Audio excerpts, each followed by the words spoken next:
नमो हरियंताणं नमो सिद्धाणं नमो आयर्याणं नमो वज्रायणं नमो लोये संबसावणमेशो पञ्चनमुक्कारो सम्भभावपणासनो मङ्गलानं च सम्वे सिंबडमं वै मङ्गलम् नमो दुर्वाररागादिवैरिवारनिवारिणे अरते योगिनाथाय महावीराय तायिने जय जगजीवजोनि वियाणो जगगुरु जगानंदो जगनाहो जगबंधु जय जगप्रिया महो भयवं जय स्वाणं बभवो तिथयराणं अपच्छिमो जय जय गुरुलोगाणो जय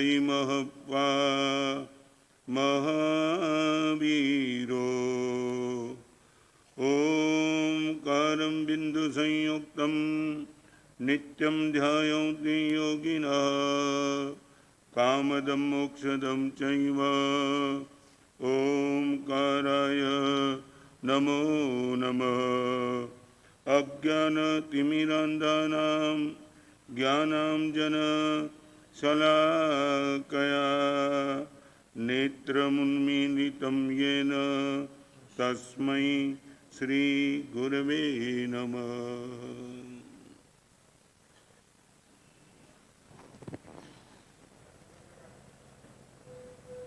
सेठ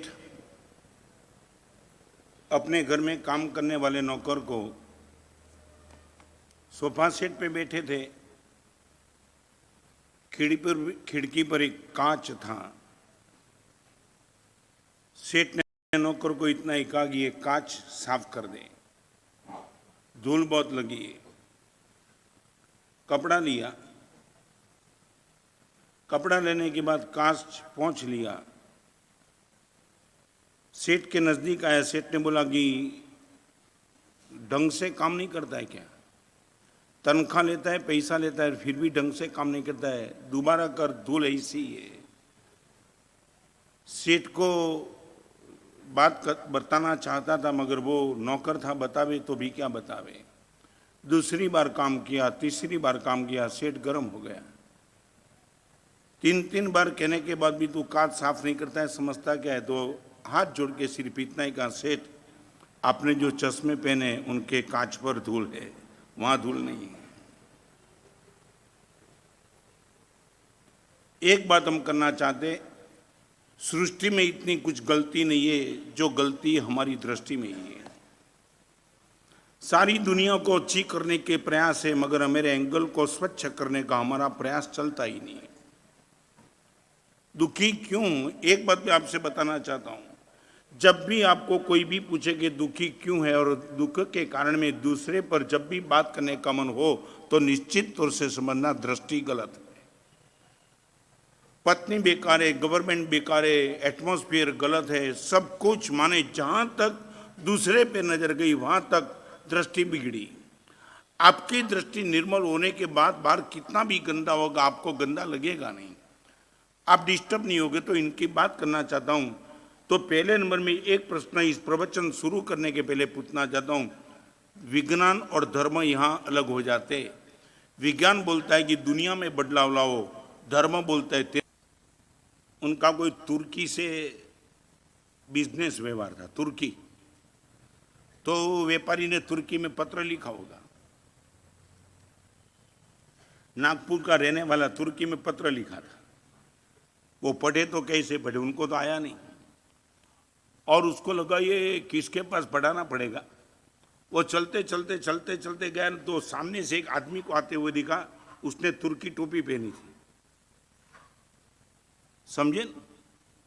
उसको लगा ये पढ़ पाएगा और जैसे वो नजदीक आया उसने बोला ये काम करो, ये मेरा पत्र पढ़ लो ना, तुर्की से आया आप पढ़ लो। उसने हाथ में लिया, उल्टा सुल्टा कर दिया। उसने बोला मैं पढ़ नहीं सकता, मुझे नहीं आती तुर्की।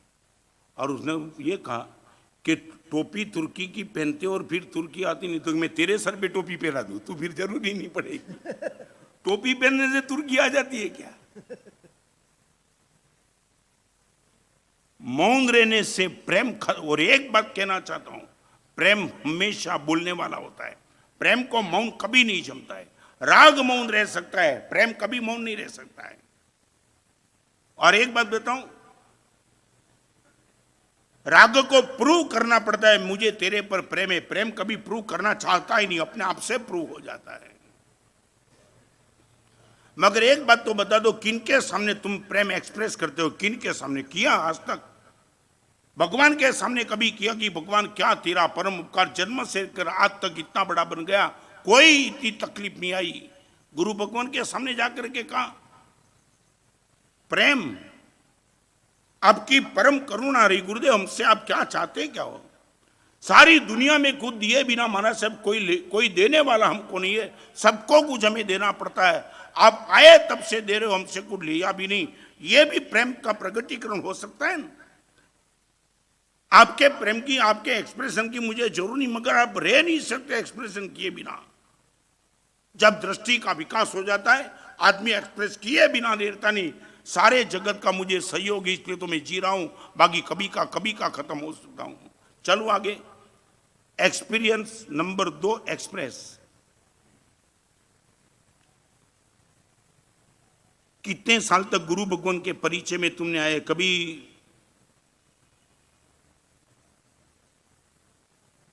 आपको विश्वास नहीं बैठे कि ऐसा एग्जाम्पल बताओ, एक्सप्रेस क्या हो सकता है? गुजरात का एक गांव, उस गांव में बाहर से आने वाले किसी भी मेहमान यदि हो, करीबन 50 से 60 जिन मंदिर उस गांव में।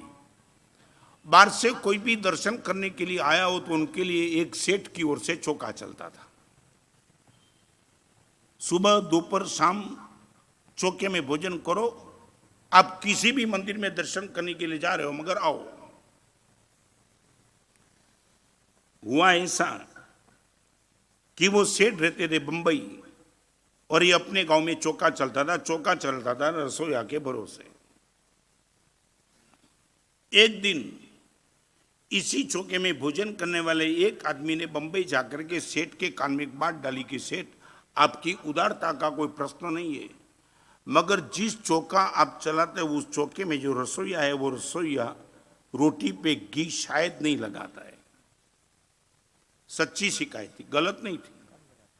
कोई खाने के लिए मंदिर में नहीं गया था ना, तो बंबई कोई शिकायत करने के लिए थोड़ा गया था। वो गया तो उसको लगा सेठ कोई गलत फहमी में न रहे, उसको लगे कि मैं अच्छे ढंग से सबकी भक्ति करता हूं और यहां तो रोटी में घी नहीं है। सेठ ने बोला बिल्कुल सच, तुम्हारा सेठ झूठ बोलने का प्रश्न ही नहीं, ठीक है। एक्सप्रेस की बात करना चाहता हूं निखिल भाई, ये ताकत। सेठ पहुंच गए बाय एयर, और एयर से टैक्सी में गए। वहां रसोईया एकदम हैरान, एकदम सेठ को आते हुए देखा। वो सर, इनको लगा एकदम। सेठ ने बोला बड़े मुस्कान के साथ, चेहरे को बिगाड़े बिना, रसोईया में चौके में काम खत्म हो जाए, आधा घंटा के लिए मिलना है। और गलत आदमी डरता तो है ही। रसोईया के मन में ये हुआ कि क्या हुआ होगा, एकदम बम्बई से सेठ आए, जब भी आते तो मुझे पहले तो इन्फॉर्मेशन देते थे, आज सीधे आ गए। आए, गले में निखिल में सोने का हार था। रसोईया कुछ बोले, इनके पहले सोने का हार उनके गले में पहना दिया। रसोईया ये पूछता है कि सेठ ये क्या है? तो कि है कुछ नहीं, बेटे का बर्थडे है कल। सब उपकारी को मैं याद करता कि किन किन लोगों के सहयोग से मेरा घर मजे से चलता है, उसमें अचानक तू याद आ गया। मैं रहना वाला बंबई, सिर्फ पैसा में देता हूं, और तू इस गांव में आने वाले जो भी परमात्मा के भक्त है उनकी जो भक्ति करता है। सच बताऊं, रसोई बनाने के बाद तू कितने प्रेम से सबको भोजन कराता है, वो मैसेज मेरे कानों तक आता है और मैं धन्य बन जाता हूं। सिर्फ पैसा दे करके मैं काम कर लेता हूं, मगर मेरी यदि पूरे हिंदुस्तान में प्रशंसा हो रही है ड्यू टू यू, ये सब यश तुझे है। तो बेटे के जन्म के दिन सबको मैं बहुत कुछ देता हूं, तो मैंने तुझे याद किया और तेरे गले में सोना की माला डालता हूं। रसोईया हैरान, सेठ के मन में जो भाव था वो भाव अभी सेठ ने प्रकट किया। और एक बात और भी मैं कहना चाहता हूं, बेटे के जन्म के दिन ये सोने का चैन तो मैं तुझे देता हूं, मगर एक बात कहना चाहता हूं कि अब से जितने साल से तू इस चौके में काम कर रहा है कभी तेरे लिए शिकायत नहीं आई, मगर मैं चाहता हूं, एक मैं और कहना चाहता हूं कि कल से 1 महीने के अंदर अपने चौके में जितना घी का डिब्बा ज्यादा जाएगा वो हर डिब्बे पे 200 रुपए का पगार तेरा बढ़ जाएगा।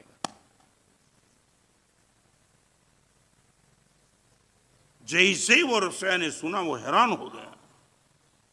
अभी जो तेरा तनख्वाह चल रहा है वो तनख्वाह 200 रुपए का बढ़ जाएगा। 1 महीने में 10 डिब्बा तूने ज्यादा, 2000 का तनख्वाह। सीधा वो सेठ के पैर में गिर गया। सेठ मुझे माफ करो। माफ क्या करे?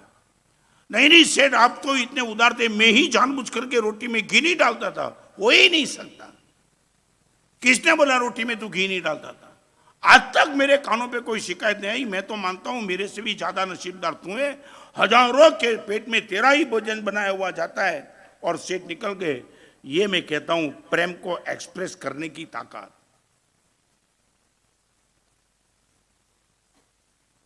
यहां हम टूट गए। न एक्सपीरियंस से कुछ सीखना है। जिनकी पर जिनके प्रेम को लेकर के हमारा जीवन थोड़ा ज्यादा भी अच्छा स्वस्थ मस्त चलता है, उनके पास प्रेम का एक्सप्रेशन नहीं है। नंबर 3, मेरे पास जो भी अच्छा है उनको मैं एक्सपांड करना चाहता हूं। एक्सपांड माने बांटना। मेरे पास यदि प्रेम है तो मैं प्रेम बांटना चाहता हूं। मेरे पास यदि परमात्मा की कृपा से ये प्रवचन सत्य है तो बांटना चाहता हूं। एक्सपांड। तालाब सिकुड़ जाता है क्योंकि एक्सपांड नहीं होता है। नदी आगे बढ़ती है क्योंकि एक्सपांड होती है। मैं आपको पूछना चाह रहा हूं, सर बोलो, एक्सपांड होने का मन कितना? इस जन्म में काम लगने वाले पैसे मुझे थोड़ा यदि आप बता सकते हो तो बताओ। कभी कभी आपने विभागीकरण 2 चीज किया कि इस जन्म में काम लगने वाली आइटम कौन सी और यहां समाप्त जीवन होने के बाद काम लगने वाली आइटम कौन सी? कभी चेक किया?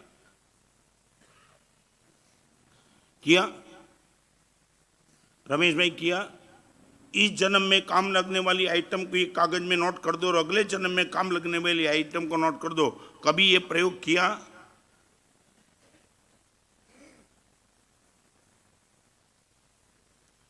संजय भाई किया प्रयोग कभी?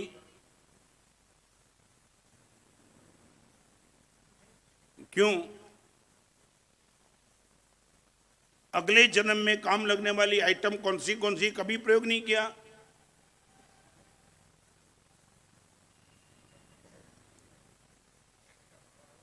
क्या है? मैं आपकी भाषा में बताऊं तो बताऊं, क्या बताऊं? आपको मैच खेलनी है क्रिकेट की और नेट प्रैक्टिस फुटबॉल की कर रहे हो। तुम समझे नहीं क्या? नेट प्रैक्टिस फुटबॉल की और असली मैच खेलने की क्रिकेट की होगा क्या? समझे कि नहीं? कि और क्लियर करूं मैं? पूरी जिंदगी भर तक फुटबॉल की नेट प्रैक्टिस करो मगर सही मैच आएगी तो क्रिकेट की। तुम बोलेंगे यह कौन सी मैच आई? यही आने वाली थी।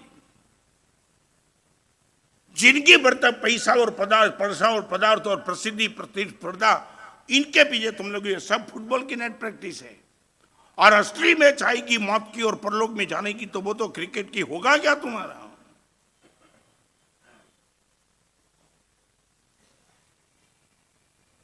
एग्जाम के अगले दिन का ज्योग्राफी चेक कर दे रहा, फिर सुबह गया तो पता चला पेपर तो मैथ्स का है। तो करता क्या था? तू शांति से बैठा था, पूरी रात जाग के तैयार किया और सुबह पता चला। मैं ये कहना चाहता हूं कि वो पता कल सुबह चले, इनके पहले मैं पूछ लेता हूं एक्सपांड क्या करना है। इस जन्म में काम लगने वाले पैसे, और कभी कभी तो मुझे होता है निखिल भाई, मेरे से त्यागी आप लगते हो मुझे, सच। ये ताराजन जी रोज लिखते हैं ना पेपर में, मैं लिखता हूं कभी उनका भी तो लिखो नाम कि साधु से भी ज्यादा त्यागी ये लोग हैं। नहीं रमेश भाई, मेरे से आप त्यागी नहीं, निखिल भाई नहीं, मैं प्रूव कर दूं ना बोलते इसमें भी ना दिक्कत क्या है। आप मुझे रोको कि गुरुदेव नॉट पॉसिबल एट ऑल, तो मैं बोलूं तब आप हाँ बोलेंगे, चलो प्रूव कर दूं फिर तो आप बोलेंगे। प्लीज मैं कर दूं प्रूव, मेरे से आप बहुत त्यागी, बहुत। एक बताओ सच बोलो, एक आदमी पत्थर छोड़ देता है, दूसरा आदमी सोना छोड़ देता है, दो में त्यागी कौन? एक आदमी के हाथ में पत्थर था वो छोड़ दिया, दूसरे के आदमी में सोना था वो छोड़ दिया, दो में से आप त्यागी किनको बोलेंगे? सोना छोड़ने वाले, गारंटी सोना छोड़ने वाले को त्यागी बोलेंगे। गुरुदेव पत्थर क्या छोड़ा, सोना छोड़ दिया, बराबर है। एक आदमी भोजन के लिए बैठा था, एक ने रोटी छोड़ दी, दूसरे ने पेंडा छोड़ दिया, आप बोलेंगे गुरुदेव पेंडा छोड़ा वो बहुत पराक्रम किया, बराबर है ना। तो पत्थर के सामने सोना छोड़ दे वो त्यागी, बराबर ना, ओके। तो आप बोलेंगे सोना छोड़ा वो सबसे बड़ा त्यागी। तो मैं अभी पूछूं, मैंने क्या छोड़ा और आपने क्या छोड़ा? मैंने परमात्मा पाने के लिए सिर्फ पैसा ही छोड़ा, तुमने पैसा बचाने के लिए परमात्मा छोड़े, तो बोलो त्यागी सबसे बड़ा है। क्या ताली बजाते यार, शर्म रखो यार थोड़ी। मैंने भगवान पाने के लिए सिर्फ पैसा छोड़ा, बाकी कुछ नहीं छोड़ा, तो मैंने क्या छोड़ा? पत्थर, बेकार। 100% मौत के साथ जो छोड़ने वाला था वो छोड़ दिया मैंने पहले। भगवान को पाने के लिए मैंने पैसा छोड़ दिया, और आप पैसे के लिए भगवान छोड़ के बैठे, तो मेरे से त्यागी तुम नहीं निकल पाए। ताराचंद जी को मैं कहता हूं ये लोकमत में लिखो कल, ये बहुत पूरा नागपुर त्यागी बन गया आज से। निखिल में त्यागी हो कि नहीं? हाँ बोलो। यदि ये त्याग आपको नहीं चाहिए तो फिर मेरे साथ आ जाओ।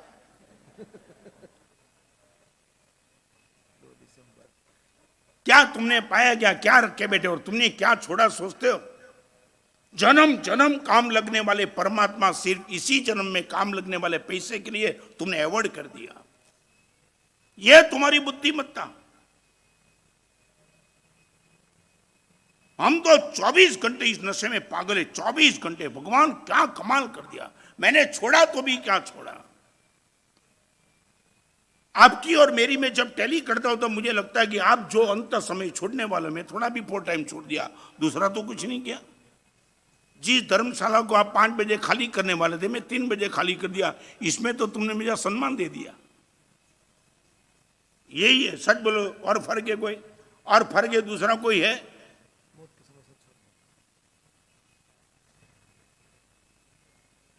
लेकिन मैं बोलो अभी लॉजिक बुद्धि से तो मुझे रोको कि महाराज साहब क्या मजाक कर रहे हो पाठ पे बैठे बैठे। मैंने क्या छोड़ा और आपने क्या छोड़ा, मैंने क्या पाया और आपने क्या पाया।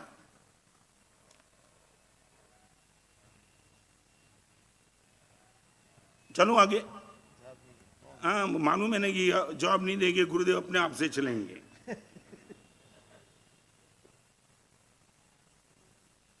एक्सपांड करो। जिनकी दृष्टि का विकास हो गया उन्होंने एक्सपांड करेगा, वो संग्रह नहीं कर पाएगा, वो बोलेगा छोड़ो यार।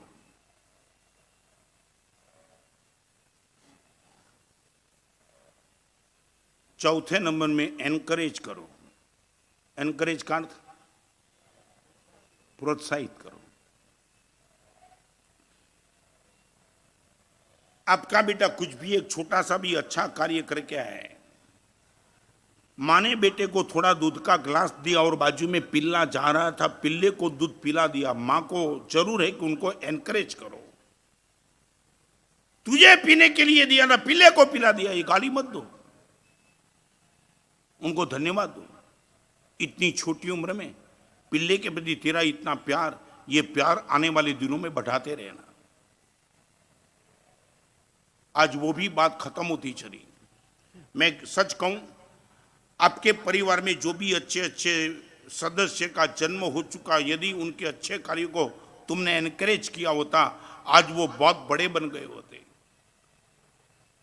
मगर हर जगह अच्छे कार्यों को देखने के बाद अपने मौन धारण कर दिया। एनकरेज तो करो।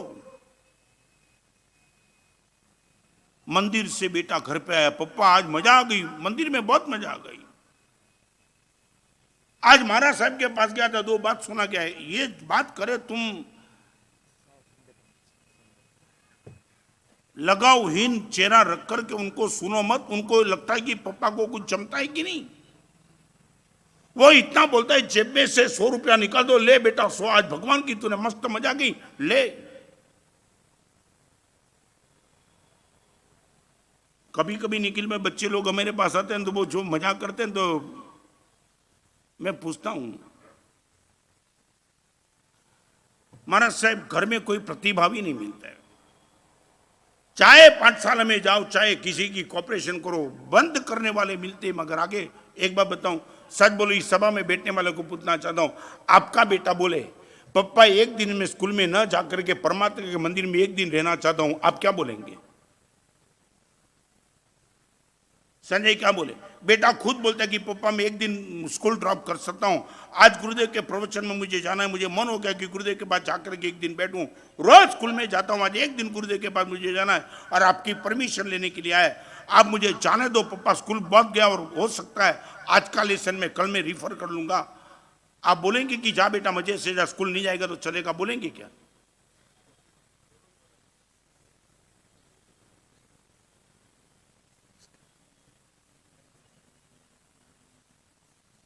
क्या दिक्कत क्या है?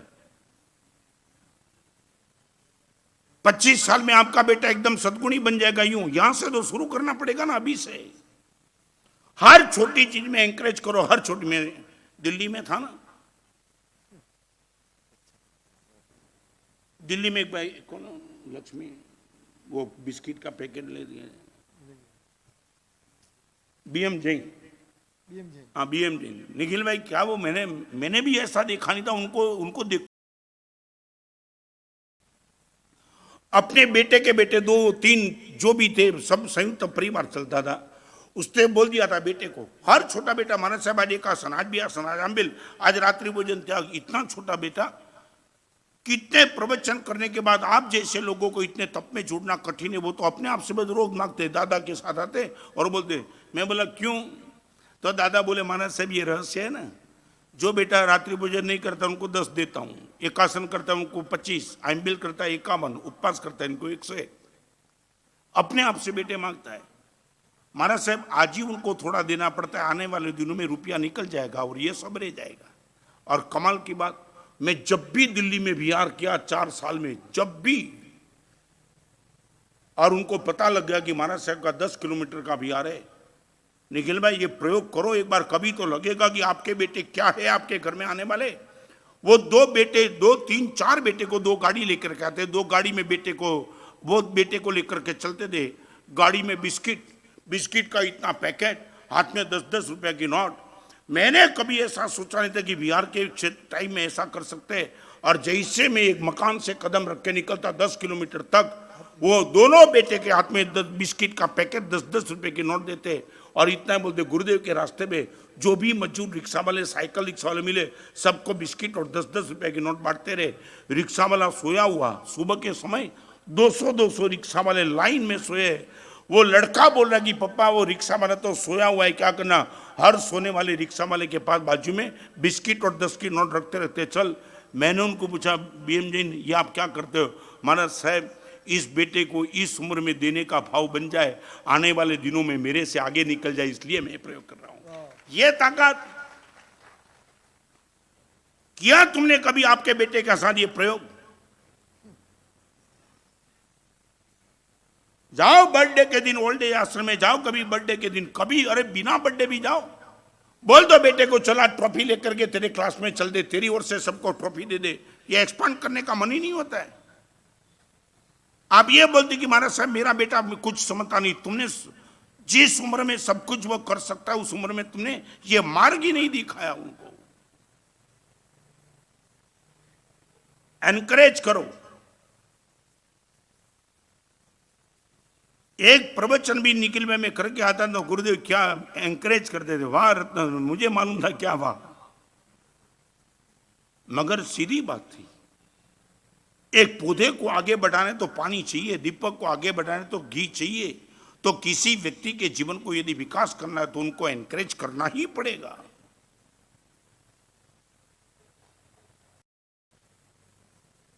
जब यह दृष्टि निर्मल हो जाएगी आप अपने आप से रोक नहीं पाएंगे।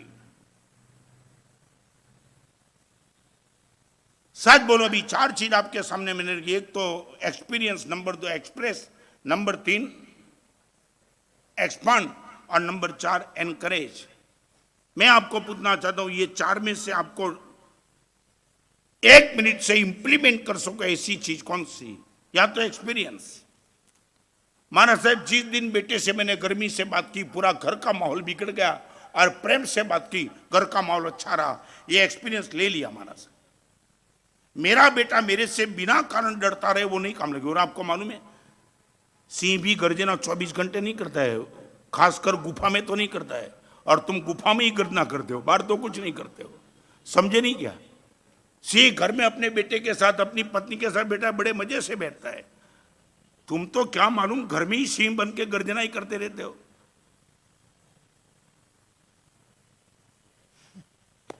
क्या लगता है, बोलो? सब समझे, मेरे से ज्यादा समझते। हमने तो अपने तो घर ही कहां बनाया है।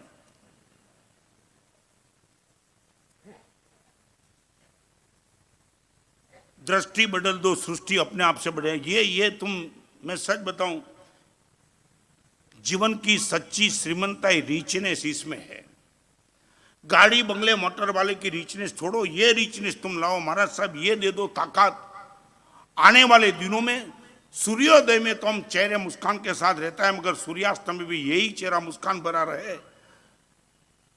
जिस टाइम इस दुनिया में से विदा होने का प्रश्न, उसी दिन उसी मुस्कान के साथ चले जाने की ताकत। मैं ये कहना चाहता हूं, कभी ना कभी चेक करते रहो।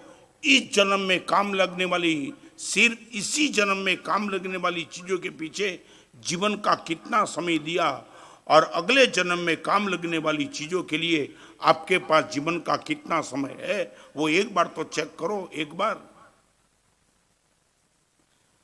24 घंटे में आधा घंटा अगले जन्म में जहां जाएंगे, ये 23.5 घंटा बस इसी चीज को लेकर के बैठे। प्रवचन समाप्त करूं, इनके पहले एक लेसन दे दूं। बीते हुए पास्ट को थोड़ा सीरियसली देख लो। मैंने क्या किया? दाल में नमक नहीं था, मैं क्रोध किया। रिक्शा वाले ने 2 रुपया ज्यादा लिया, मैं क्रोध किया। सामने से कोई लड़की आती थी, देख करके मैंने विकार पैदा किया। भगवान के मंदिर में गया, किसी ट्रस्टी, व्यवस्था बराबर किसी ट्रस्टी के साथ संघर्ष किया। माँ बाप को बोल दिया कि आपके स्वभाव को बदल दो। क्या किया? पास्ट को देखो। पास्ट को देखने के बाद आपकी आंख में से खून के आंसू बहने लगे। भगवान, इतना पवित्र और मस्त जीवन बस इसी चीज में मैंने बिता दिया। रिक्शा वाले को गाली दी, फिर भी वो रिक्शा वाला चलाते ही रहा, मेरा कुछ नहीं चला, और यही माहौल में मेरा जीवन बिगाड़ दिया। आपके पास विजन होगा, आपकी आंख में से वो आंसू निकलेंगे। भगवान, एक ताकत दे दो। ये गलती को भी सुधार तो नहीं सकता हूं, मगर इस गलती का रिपीटेशन न करूं, बस ऐसी ताकत मुझे दे दो, तो अभी आपकी जिंदगी नई शुरू हो जाएगी। अनुभव से सीखो। किसी के प्रति हृदय में प्रेम हो तो एक्सप्रेस करते चलो। कोई भी अच्छी चीज मेरे पास आई, एक्सपांड करते चलो, और सारी दुनिया में आपकी बाजू वाले में, ऊपर से नीचे। लास्ट बात करना चाहता हूं, लास्ट 2 ही मिनट एंकरेज की बात करूं। बॉम्बे में नवजीवन सोसाइटी है, वहां एक भाई विश्वास नहीं कर पाते, लोगों को अच्छा कार्य करना तो कैसे कर सकते। रोज सुबह 100 बच्चे बगल में बैग लेकर के स्कूल जाते। आप विश्वास, मैंने उनको पूछा कि ये तुम क्या लेकर के बैठे हो? निखिल, मैं मंदिर के बाजू में बैठ करके हर बच्चे को जो जाते हैं उनको 1-1 रुपया देते, 100 बच्चे को रोज। दादा क्या करना, ये रुपया भगवान के मंदिर में भगवान के सामने रख देना। खुद के बेटे नहीं थे, पूरी सोसाइटी के बेटे, 100 रुपया रोज देना, 1 महीने का 3000 रुपया। मैंने उनको पूछा, शांति भाई ये क्या कर, शांति भाई उनका नाम। मैंने बोला, शांति भाई ये क्यों करते हो? महाराज साहब देखो, ये मंदिर बनाने वाले महाराज साहब सीधे तो मंदिर नहीं बनाते। ये भगवान का उपकार, इस छोटी उम्र में महाराज साहब मेरे 1 रुपये से उनको एक संस्कार हो जाता है। रोज सुबह होती है, भगवान को खुद देना चाहिए। इनके मन में बस महाराज साहब एक संस्कार हो जाए, तो आने वाले दिनों में लाखों रुपया इस जगत के लिए वो रखेगा। यदि मेरे रुपये से लाखों रुपये भाव इनका बढ़ता है, तो महाराज साहब 100 रुपये का सौदा बहुत सस्ता है। उनका बाप दे या न दे, मैं ही उनका बाप बन के ये मार्ग पे चलाता हूं। गांव के लड़के को रोज का 1-1 रुपया देकर के उनको आगे बढ़ाना, ये एनकरेज। आप खुद के बेटे को देते हो?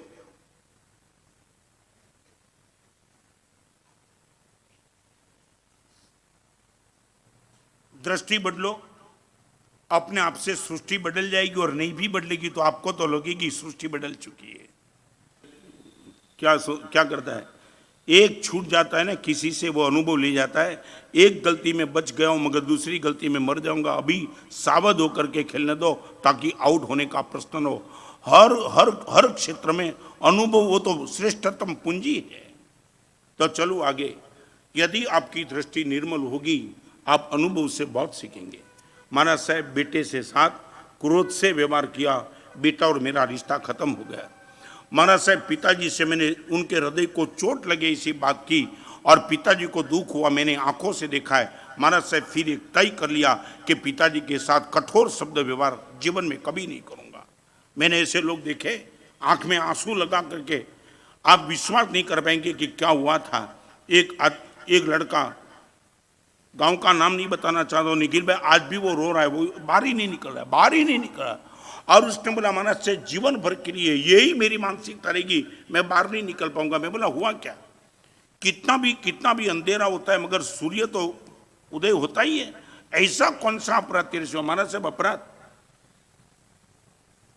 महाराज साहब पत्नी को मेरी माँ और मेरे पिताजी से बनती नहीं थी, और मैं चाहता था कि पिताजी कम से कम 2-4 महीने के लिए बाहर चले जाए।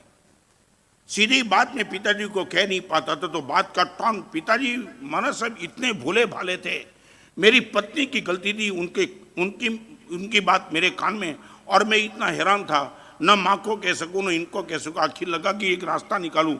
वो तो यही लेकर के बैठी थी कि पिताजी और माँ को अलग रूम बना दो। मैंने बोला रहेंगे जिंदगी भर साथ में, ये अलग होने की बात मत कर। तो महाराज साहब एक बीच में रास्ता निकाला। आप निखिल भाई विश्वास नहीं कर पाएंगे, एक अनुभव को लेकर के वो जो समझ गया है। महाराज साहब मैंने मेरे माँ बाप को सिर्फ इतना ही कहा, मम्मी एक काम कर सकती हो, गर्मी के दिन है, थोड़ा तीर्थ स्थान में जाकर के 1-2 महीना रह के आओ। मैं नहीं आ सकता हूँ, बहुत व्यस्त हूँ, मेरे जो भी इतना विचित्र है मैं नहीं जा सकता हूँ, मगर मम्मी पापा एक काम करो, आप एक बार तीर्थ स्थान पे चले जाओ। महाराज साहब माँ के चेहरे पे जो वेदना देखी, उनको बिल्कुल पता लग गया कि तीर्थ स्थान जाने के लिए बेटे का आग्रह नहीं है, वो यहाँ नहीं रख सकता। इसलिए वो मुझे बोलता कि 1 मिनट में माँ ने बोल दिया, बेटा अच्छा तूने सुझाव दिया, इस उम्र में परमात्मा की भक्ति करेंगे और 2 महीने तक तीर्थ स्थान में रहेंगे। महाराज साहब ऐसा हुआ, 2 महीने पिताजी माँ और तीर्थ स्थान में रहे। पत्र आते रहा, ये बात मैं 22 साल पहले की करता हूँ। पत्र आते रहे और 2 महीने के बाद पिताजी निकले। महाराज साहब मेरा गांव और गांव से 10 किलोमीटर के पहले पिताजी का एक्सीडेंट, माँ का एक्सीडेंट हुआ, दोनों शांत हो गए। महाराज साहब मुझे लगता है मैंने ही मेरे माँ बाप को मार दिए। महाराज जो रो रहा था, महाराज साहब आप बोलो वो मैं कर दूं, मगर मेरा माँ बाप कौन लेगा? मैंने मेरी पत्नी को कहा तेरे पाप से मैंने बेच दिया। एक बार पता चला, ये अनुभव महाराज साहब अभी जीवन में कभी नहीं करता हूं।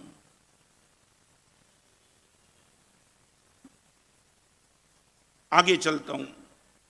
जिनकी दृष्टि निर्मल होती है उनका एक्सपीरियंस वो बहुत एक पूंजी वाला बन जाता है, मालिक बन जाता है। महाराज साहब वो गलती अभी नहीं होगी जीवन में।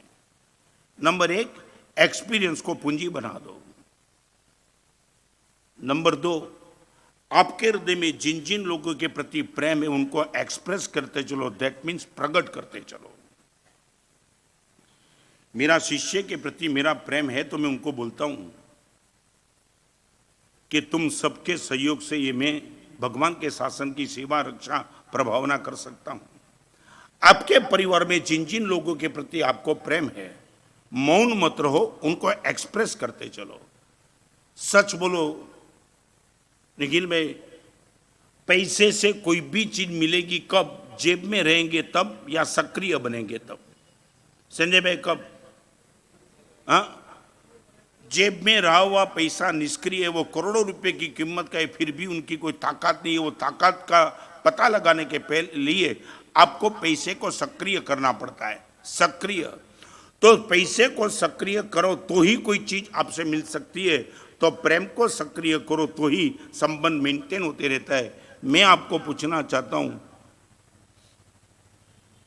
हृदय में रहा हुआ प्रेम, किसी के प्रति लगाव, उर्मी का भाव, उनको एक्सप्रेस करने का प्रयास आपका कितना? सच बताऊं, गलत जगह पे बोलने से संबंध बिगड़ा है, गलत जगह पे बोलने से संबंध बिगड़ता है, सही जगह पे न बोलने से संबंध खत्म हो जाता है। सही जगह पे भी तुम मौन रह गए। आपको पूछना चाहता हूं, यहां बहनों बैठी उनको पूछना चाहता हूं, आप सबको पूछना चाहता हूं, आपके हृदय में एक दूसरे के प्रति यदि प्रेम है तो एक्सप्रेस प्रकट क्यों नहीं होता है, वो मौन क्यों रहता है?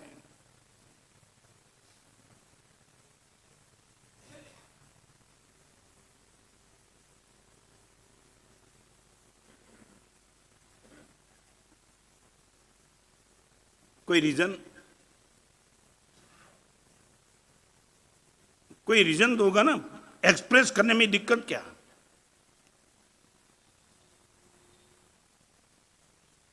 पीयूष भाई क्या दिक्कत, क्यों नहीं करते हो?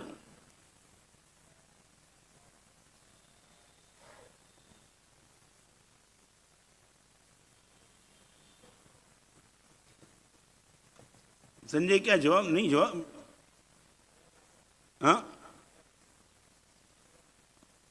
शर्म आती है, हम आते क्या क्या, फिर अपने वाले कैसे?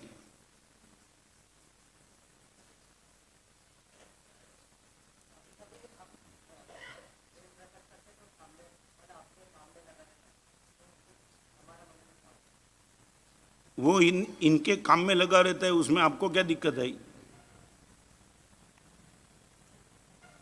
ये तो क्या बोलते मालूम है, प्रेम प्रकट भी करना चाहते और सर्टिफिकेट लेना चाहते हैं सामने से। समझे मैं क्या कहना चाहता हूं? जैसे मेरे मेरे प्रेम का तुमने स्वीकार किया, वो सर्टिफिकेट भी मुझे दो तो ही मुझे संतोष है। छोड़ो ना यार, आपको लगता है कि मुझे इनके प्रति करके निकल जाओ बाहर। आपको मालूम है, सच बोलो, ये बारिश आती है ना, तो बारिश कहाँ से आती है? बादल से। और बादल कहाँ से बनते?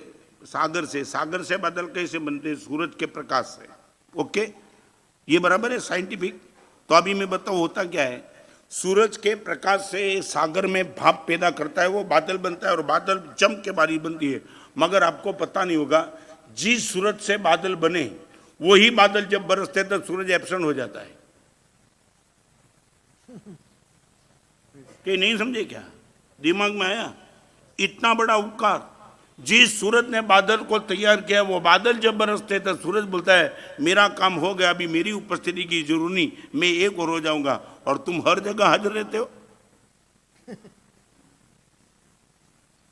ગુજરાતીમાં શું કહેવાય ખબર છે નિકીભાઈને? ગુજરાતીમાં શું કહેવાય?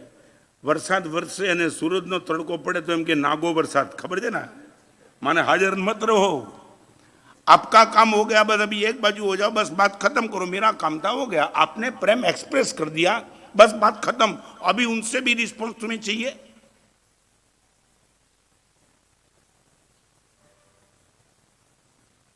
और एक बात बताऊं, आपने देखा होगा, जिस पवन की लहरकी से दिया बुझ जाता है, यदि वही दीपक की आग से यदि दावानल पैदा हो गया, दावानल जंगल में जो लगता है ना दाव, पूरे जंगल में आग फैल जाती है। सच बोलो, वहां बवंडर का पवन आएगा, वह आग बुझ जाएगी, आग तेज गति में जाएगी। क्या हुआ? क्यों? माने एक बात समझ लो, पवन आग का दुश्मन नहीं है, पवन आग का दुश्मन नहीं है। यदि वही दुश्मन होता तो वो जले हुए दावानल को वो आगे नहीं बढ़ाता, वो बुझा देता। मगर दीपक की लो को वो बुझा देता है, क्योंकि दीपक की लो कमजोर है, पवन बहादुर नहीं है। यदि पवन से अग्नि बुझ जाती है तो दावानल को वो बुझा देती, मगर नहीं बुझाते। दावानल को पाकर के तो आग और तेज गति से भागती है। इनका सीधा कारण ये है, सामने वाले के प्रति हमारा जो भाव है ना, वो भाव इतना विचित्र है। हमें सम्मान देने के बाद सामने वाले से सर्टिफिकेट नहीं मिलता है, हम बुझ जाते हैं। क्योंकि हम दीपक जैसे, एक बार दावानल जैसे बन जाओ, सामने वाले की ओपिनियन की कोई तुम्हें चिंता नहीं रहेगी। मुझे इतना बताओ ना, तुम कहां तुम्हारा प्रेम एक्सप्रेस करते हो? कोई एक दो एड्रेस?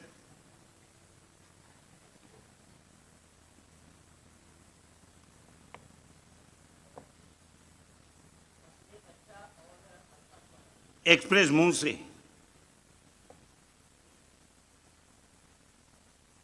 एक आदमी रास्ते में जा रहा था निखिल भाई, तो